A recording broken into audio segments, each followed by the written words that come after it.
Good morning, Shannon. This is your hydrogen system that you purchased last week. It's running very, very well. It's Generation 15 system.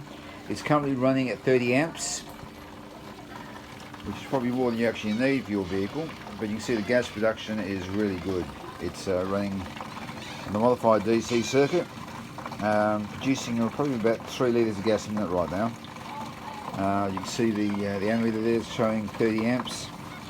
I can wind it back to, you're probably running at 25 amps normally, but it's running at 12.5 volts looking at my power supply. I'm running up the power supply there at the Anderson plug, as you can see. Run to the back again. Okay, I'll be sending this off to you on Monday. It's a very, very efficient system. You can see there, there's the gas production.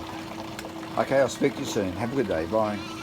Oh, by the way, those who are really interested in the system, this is a Generation 15 system designed for small trucks and large vehicles up to about 8 litre capacity. It can be daisy chained together to put onto trucks bigger than 8 litre, up to 16 litre capacity.